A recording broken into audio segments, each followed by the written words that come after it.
Good afternoon. And it really is good afternoon. And we're at the little yellow house where I survived the 80s. And yesterday I talked about where I kept my essential oils, and they're in here. And this was the old medicine cabinet that came out of my grandmother's house. They were remodeling. They had it on a pile to throw away. I asked if I could have it. My aunt was born in that house, and she would have been 92 years old this year, this January. And so that's that, and I'm going to show you something else that came. And by the way, my house is very eclectic decorated. So anyway, I want to show you the other thing that came out of my grandmother's house. And I usually don't have my blinds shut this time of day, but it was causing glare, I thought. And it's this window frame. And the window frame was on the pile. I asked if I could have it too. And it's painted just like it came out of the house, where you can see the edges there that probably once had been painted white. And then what I did with the window frame was I painted the pincher. And I don't know if you can notice, this paint is opaque. And I don't know how old this window in this frame is, but it's got to be very old. And just as long as I'm showing you that, that's my husband that I painted over there. He's outstanding in his field. And that's painted with little dots of color. It's a sort of a different technique. And so when you put the yellow color and the green color, the yellow color and the blue color dots together, what you see is green or whatever. So that's those. And one other thing I thought I'd tell you about my grandmother is when I was a little girl, my grandmother was trying to get me to eat breakfast. My brother and I had stayed overnight at Grandma's house. And it's funny, we always, anyway, she was Grandma. We were staying overnight, and believe it or not, when I was little, I was finicky about what I ate. Doesn't look like it now. But she was trying to get me to eat breakfast, and finally she said, "Now you eat this and you'll grow up big like me." And my brother, Michael, he took a look at my grandmother, and he then leaned over and said, "Marianne, don't eat it."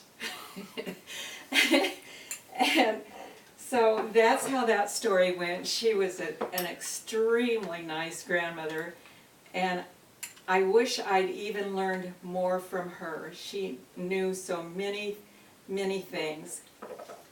And my father always used to say, you should have an older friend or someone to be mentored by, and then a younger friend to teach. My grandmother was that older person in my life, and I wish I'd even been smart enough to learn more from her. Well, and I want to tell you, I'm so excited today. I've ordered my seeds, and I wanted an edible crabapple tree, and believe it or not, it was hard to find one. But yesterday I heard about a nursery that's, how far away is that from here, honey? I don't know, 30, 40 miles maybe. 30 or 40 miles, okay. And it's not one I can get to right away, but I called, and so they helped me. And then I realized I couldn't get there until around the middle of the month, and so I called back to make sure I'd be able to get a tree. Well, they had misunderstood what I wanted. They thought I wanted an ornamental crabapple, but I want an edible one that I can do things with the little crabapples. And so I got that straightened out, and they had 2 nice edible crabapple trees left. And I bought it. It's got my name on it. We can pick it up. And the wonderful part about it is that this tree has white blossoms. And I really like the white the best because they show up in the evening and in the night, and I'll be able to see them.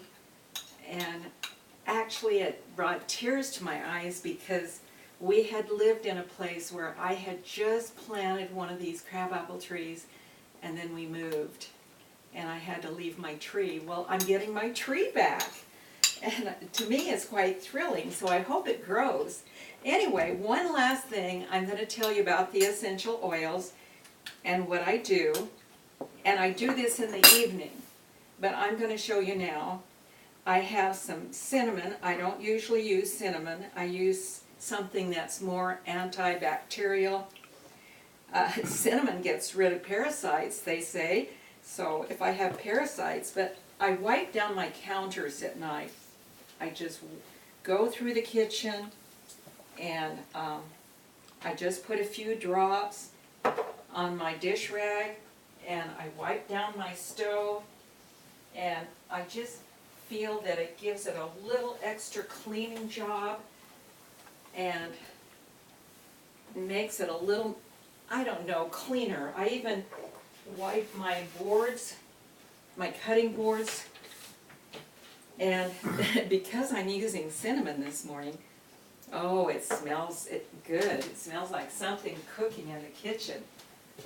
And so that's my last little tip that I'll leave you, and how I survived the 80s. And when I get my tree, I'll show you where we plant it. So, surviving the 80s with much gratitude and Thanksgiving, I'll leave you.